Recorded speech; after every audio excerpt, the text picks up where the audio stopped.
कृपा करें जोरदार तालियों के साथ स्वागत करें माननीय मुख्यमंत्री बिहार आदरणीय श्री सम्राट चौधरी जी। बोले हर हर महादेव, हर हर महादेव। बाबा गैवीनाथ की, बोले भारत माता की। आज श्रावणी मेला 2026 के उद्घाटन समारोह में बिहार के लोकप्रिय मंत्री, ग्रामीण विकास मंत्री आदरणीय श्रवण कुमार जी, बिहार सरकार के माननीय मंत्री आदरणीय डॉक्टर दिलीप कुमार जायसवाल जी, बिहार सरकार के माननीय मंत्री पर्यटन आदरणीय केदार गुप्ता जी, सुल्तानगंज के माननीय सांसद, बांका के माननीय सांसद, सुल्तानगंज के अधीन पड़ता है, माननीय सांसद गिरधारी यादव जी, भागलपुर के माननीय सांसद अजय मंडल जी, सुल्तानगंज के माननीय विधायक ललित नारायण मंडल जी, माननीय विधान परिषद के सदस्य डॉक्टर एनके यादव जी, माननीय विधान परिषद के सदस्य विजय सिंह जी, नाथनगर के माननीय विधायक मिथुन यादव जी, कहलगांव के माननीय विधायक शुभानंद मुकेश जी, जिला परिषद के अध्यक्ष विपिन मंडल जी, पूर्व विधायक राजीव सिंह जी, इस मंच पर उपस्थित बिहार के विकास आयुक्त आदरणीय मिहिर सिंह जी, बिहार के डीजीपी विनय कुमार जी, मेरे कार्यालय में मेरे सचिव लोकेश कुमार जी, जल संसाधन विभाग के प्रभारी सचिव चंद्रशेखर सिंह जी, सम्मानित मंच और मंच के सामने उपस्थित तमाम भाइयों बुजुर्गों, नौजवान साथियों, छोटे छोटे बच्चों, माताएं बहनों, आज श्रावणी मेला का उद्घाटन हो रहा है साथियों, और ये हमारे लिए पर्व है। सुल्तानगंज से लेकर देवघर तक हम तमाम लोग, चाहे वो भागलपुर जिला के लोग हों, मुंगेर जिला के लोग हों, बांका जिला के लोग हैं, या देवघर 2000 के बाद हमसे अलग हुआ, ये पूरा इलाका हम सालों भर इंतजार करते हैं कब सावन आएगा और हम दुनिया से आए हुए लोगों का अपने धरती पर स्वागत और अभिनंदन करना चाहते हैं। इसलिए साथियों, भोले बाबा तो लगातार हम लोगों को आशीर्वाद देते रहे हैं। बाबा गैवीनाथ के चरणों में कोटि कोटि प्रणाम करना चाहता हूं साथियों, और भगवान भोलेनाथ और मां पार्वती का आशीर्वाद इस पूरे इलाके को मिलता रहे, और बिहार जिस तरह मोदी जी चाहते हैं कि ये देश विकसित हो, और नीतीश जी चाहते हैं बिहार समृद्ध हो, तो बाबा भोलेनाथ का आशीर्वाद मिले, ये विकसित भी बने और समृद्ध भी बन सके साथियों। और जरूर मैं आश्वस्त करना चाहता हूं, अभी चाहे वो स्वास्थ्य विभाग हो, पर्यटन विभाग हो, पथ निर्माण विभाग हो, या जल संसाधन विभाग, सभी लोग मिलकर इस पूरे इलाके में, मैं तो अभी आ रहा हूं, तारापुर से आ रहा हूं, मैंने देखा कहीं पर पथ निर्माण विभाग सेवा के लिए तैयार है, कहीं देखा पीएचडी डिपार्टमेंट तैयार है, कहीं पर पर्यटन डिपार्टमेंट लगा हुआ है, लेकिन उससे ज्यादा इस इलाके के लोग लगे हैं कि जो भी बाबा को जल चढ़ाने जाएंगे उनका सेवा इस इलाके के लोग करने का काम करेंगे सर। और इसलिए मैं तमाम लोगों को धन्यवाद देना चाहता हूं। सरकार की सुविधा लगातार आपके बीच में बढ़ रहा, लगातार चीजों को स्थापित किया जा रहा, दुनिया से जोड़ने का काम किया जा रहा। लेकिन मैंने तो कहा ये बोल बम जाने वाले लोग ये दुनिया में सबसे बड़े सोशलिज्म के प्रतीक हैं साथियों। आप कहीं चले जाइए दुनिया में, एक साथ 1 करोड़ लोग किसी धरती पर एक कपड़ा नहीं पहनते। एक तरह का मकसद है सुल्तानगंज अजगैबीनाथ में जल उठाना है और 100 किलोमीटर पैदल चलकर बैजनाथ धाम में जलाभिषेक करना है। और बोलना क्या है? पूरे रास्ता में बोलना है बोल बम, दूसरा कुछ नहीं बोलते हैं। इसलिए दुनिया के लिए प्रतीक है साथियों। 3.5 दिन से लेकर 4.5 दिन तक एक बोली, एक कपड़ा और एक मकसद इस दुनिया में कहीं नहीं हो सकता है। हमने देखा है बचपन से इस इलाके में गांव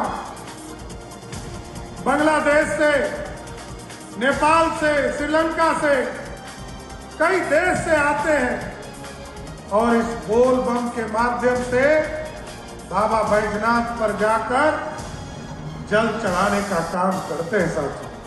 इतनी पवित्र धरती है सुल्तानगंज, उत्तर वाहिनी है। यहाँ चंद्रशेखर जी बैठे हैं, हमारे इरिगेशन सेक्रेटरी हैं। और अभी कुछ साथियों ने आवेदन दिया और कहा कि ये जो बाबा अजगैबीनाथ है इनके चारों तरफ पूरी व्यवस्था किया जाए। तो हम आपको स्वस्थ करते हैं, ये उत्तर वाहिनी जिस तरह हरिद्वार में आप देखते हैं उसी व्यवस्था में दोनों तरफ घाट बनाकर यहाँ पर पूरी तरह जल प्रवाह करने का काम किया जाएगा। और जो अजगैबीनाथ मंदिर है, क्योंकि हम मुंगेर से भागलपुर तक लगभग 83 किलोमीटर गंगा पथवे जिसको मैरीन ड्राइव के तौर पर कहते हैं, उसकी व्यवस्था की जा रही है कि गंगा के किनारे पूरी तरह एक बांध बनाकर, सड़क बनाकर टूरिज्म की भी व्यवस्था करेंगे और पूरे सड़क का भी निर्माण करेंगे। अभी अगले साल इसी पुल का मैं पिछले दिन आया था, अगवानी घाट आया था, वहां के विधायक जी के स्थानीय कार्यक्रम में। और पुल वाले जो कॉन्ट्रैक्टर है उन्होंने लिखित तौर पर हमें दिया है 31 दिसंबर 2027 के पहले हर हालत में अगवानी और सुल्तानगंज का पुल चालू करने का काम किया जाएगा। और ये सुपर स्ट्रक्चर होगा साथियों, ये पूरी तरह स्ट्रक्चर बदलने वाला है।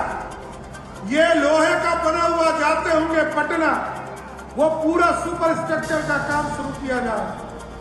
लेकिन साथियों इसके साथ साथ मैंने डॉल्फिन की चिंता किया था।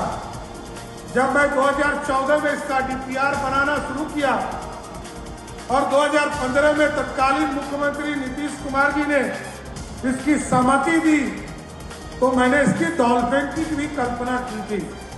लोगों के लिए चिंता किया था कि बीच गंगा में उतरने की व्यवस्था हो सके और डॉल्फिन देश और दुनिया के लोग आकर देखें ये जो अजगैबीनाथ का नगर है, यहाँ डॉल्फिन लोगों को देखने का आनंद मिल सके।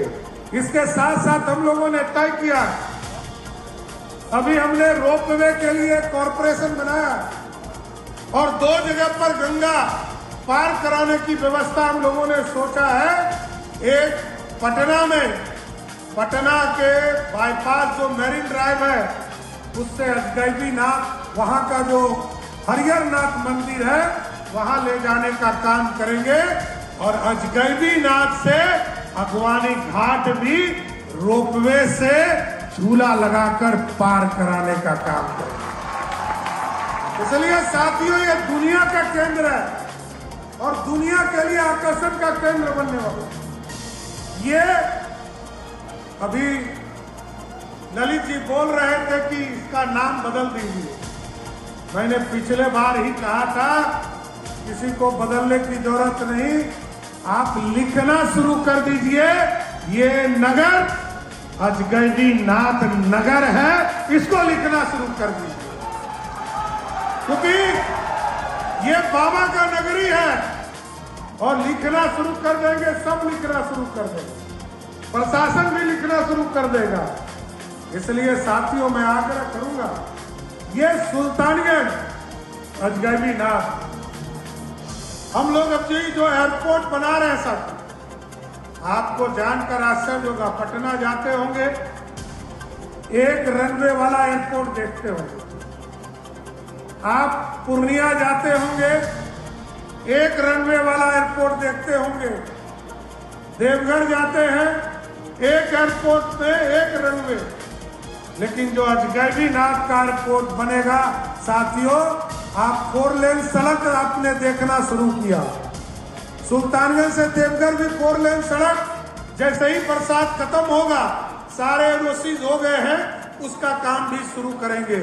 लेकिन जो अजगैबी नाथ जो हमारा एयरपोर्ट बनेगा, वो 1 लेन का एयरपोर्ट नहीं, 2 लेन का एयरपोर्ट बनाने का काम, जो अंतर्राष्ट्रीय स्तर पर जाने का काम। इसलिए साथियों मैं जरूर आश्वस्त करता हूं, सुल्तानगंज का विकास हमारी प्राथमिकता है। सुल्तानगंज के माननीय विधायक जी की चिंता रहती है और इनका लिस्ट बड़ा लंबा होता है। जितना बार हम आते हैं कि लंबा लिस्ट लेके बैठे रहते हैं। अब बोलते हैं पहले कि कुछ नहीं मांगेंगे, लेकिन जब उस स्टेज पर जाते हैं तो उनका लंबा लिस्ट खुल जाता है और सालों भर हम लोगों से मांग पूरा कराते रहते हैं। मैं तो धन्यवाद दूंगा कि आपने ऐसा विधायक बनाकर भेजा है जिसने लगातार सरकार तक बात पहुंचाने का काम किया। मैं साकुंड भी आने वाला हूं, एक पुल अभी हम लोगों ने रजौन को जोड़ने वाला एक पुल का भी शिलान्यास करने आऊंगा। उस कार्यक्रम को भी आगे बड़े दिनों में करूंगा। लेकिन साथियों इससे अधिक चिंता का विषय है कि बिहार की समृद्धि का रास्ता जब तक हम लोग समृद्ध नहीं होंगे तब तक बिहार नहीं बढ़ेगा। अभी हम लोगों ने बच्चों की पढ़ाई के लिए 3 चीजों की फैसिलिटी शुरू किया साथियों, और एक कहा जिस भी प्रखंड में हमारे डिग्री कॉलेज नहीं थे, हमने 211 प्रखंडों में डिग्री कॉलेज खोलने का काम शुरू किया। और इसके साथ साथ हमारे जो बच्चे हैं उनको पढ़ने के लिए या तो तैयारी करने के लिए, नीट की तैयारी, जेई की तैयारी, सब करने के लिए उनको अच्छे इंस्टीट्यूट में जाना पड़ता था। हम लोगों ने 551 जगह पर बिहार में मॉडल स्कूल की स्थापना किया और इसका लक्ष्य है कि हमारे बच्चों को बाहर नहीं जाना पड़े, हमारे बच्चे हमारे गांव में प्रखंड में रहकर हमारे बच्चों को लाइव क्लासेस मिले, वहां नीट और जेई की तैयारी करा सके और रात के 11 बजे भी हमारे बच्चे यदि ऑनलाइन शिक्षक को खोजे तो उनको ऑनलाइन शिक्षक उपलब्ध कराने का काम हमारी सरकार करेगा। इतना जरूर आश्वस्त करना चाहते हैं। और हमारा लक्ष्य है, क्योंकि आदरणीय नीतीश कुमार जी ने, आदरणीय प्रधानमंत्री नरेंद्र मोदी जी ने इस विकसित भारत की कल्पना, कई सड़कें बनाने का काम किया, रेलवे के ट्रैक का काम चल रहा है, दोहरीकरण तिहरीकरण का काम चल रहा है। अब तो यहाँ से सुल्तानगंज से देवघर के लिए भी एक अलग अलाइनमेंट जो तारापुर होकर असरगंज होकर उस पर भी काम शुरू हो रहा है और इसकी भी प्रक्रिया आगे बढ़ गई। लेकिन साथियों आप जानिए, ये पूरी तरह इंडस्ट्रियल कॉरिडोर बनाना है। ये बिहार का अपने आप में अनोखा इलाका है साथियों। गंगा के उस पार मक्का और केले की खेती होती है, इधर धान और चावल उत्पादन होते हैं हमारे इलाके में साथियों। और जो दुनिया स्तर पर यहाँ का जो चावल है, दुनिया के स्तर पर कतरनी चावल दुनिया के लोग सिर्फ खेतों में जब धान रोपनी का काम होता है तो चारों तरफ उसके महक से पूरे बिहार को उसको सुशोभित करने का काम कर रहा है। इसलिए साथियों, इसको कॉरिडोर बनाना, ये इलाका पूरी तरह समृद्ध हो, इसलिए हम लोगों ने इंडस्ट्रियल कॉरिडोर की कल्पना भी की है। साथियों, आपके बगल में गोराडी के इलाके में हम लोगों ने इंडस्ट्रियल कॉरिडोर बनाने की काम का शुरुआत किया है। यहाँ पर सरगंज में इसकी शुरुआत किया है और बगल में दोनों साइड सुल्तानगंज अजगैबीनाथ के दोनों साइड, एक तरफ इधर 15-10 किलोमीटर आगे जो नाथनगर के इलाके हैं उसमें नया टाउनशिप विक्रमशिला के नाम पर स्थापित करने का काम शुरू किया है। और दूसरे तरफ जो जमालपुर विधानसभा का पार्ट है और मुंगेर विधानसभा का पार्ट है, बरियारपुर और मुंगेर के बीच में हम लोगों ने तय किया है कि वहां पर अंग के नाम पर, जो ऐतिहासिक धरती है, हम लोग अंगिका बोलते हैं साथ, और अंगिका के नाम पर एक नया टाउनशिप बनेगा जिसका नाम अंग के तौर पर नया टाउनशिप बनाने का काम हमारी सरकार करेगा। इसलिए साथियों, मैं आप लोगों को बधाई देने आया, शुभकामना देने आया कि और अजगैबीनाथ धाम का पूर्ण विकास हो सके, यहाँ की समृद्धि बढ़ सके। तो आप साथियों ये चिंता छोड़ दीजिए, हम लोग लगातार आपके विकास को आगे ले जाने का काम कर रहे हैं। और इसके साथ साथ जरूर याद दिलाना चाहते हैं कि आज पूर्व मुख्यमंत्री नीतीश कुमार जी ने 2025 के चुनाव में कहा था कि हम लोग 1 करोड़ लोगों को रोजगार और सरकारी नौकरी देंगे। तो हम आपको बताना चाहते हैं कि अगले 5 वर्षों में ऐसी व्यवस्था खड़ी की जाएगी जिससे कि बिहार में 1 करोड़ लोगों को रोजगार देने का काम हमारी सरकार करती रहेगी साथियों। इसलिए तमाम लोगों को जरूर आश्वस्त करते हैं कि बिहार जो श्रावणी मेला कई जगह पर शुरुआत हो रही है। आज सुल्तानगंज में श्रावणी मेला का शुरुआत हुआ है, बाबा गरीबनाथ में शुरुआत होंगे, कई जगह गया के इलाके में जाएंगे वहां शुरुआत हो रहे हैं। तो कई जगह है जहां बाबा के आशीर्वाद लेने के लिए सभी लोग लगेंगे। लेकिन मैं जरूर कहूंगा कि हमारे जो कार्यकर्ता साथी हैं उनसे जरूर आग्रह करता हूं, कई चीजें जो इस इलाके के और समृद्धि के लिए चिंता आपने किया है वो जरूर जो आपने लिखित तौर पर हम लोगों को दिया है उसको जरूर आगे करते रहेंगे। एक बार जोर से बोलिए, बाबा हर हर महादेव, हर हर महादेव, बाबा अजगैबीनाथ की, बाबा अजगैबीनाथ की, बाबा अजगैबीनाथ की, बोलिए हर हर महादेव। बहुत बहुत धन्यवाद। माननीय मुख्यमंत्री जी के संबोधन में तो हम आभार प्रकट करते हुए आप सभी से विनम्रता पूर्वक आग्रह करेंगे, बिहार की समृद्ध सांस्कृतिक विरासत और गौरव का प्रतीक बिहार राज्य गीत के सम्मान में आप सभी अपने स्थान पर खड़े हो जाएं। हाँ हटिएगा, बारिश हो रहा है काजी।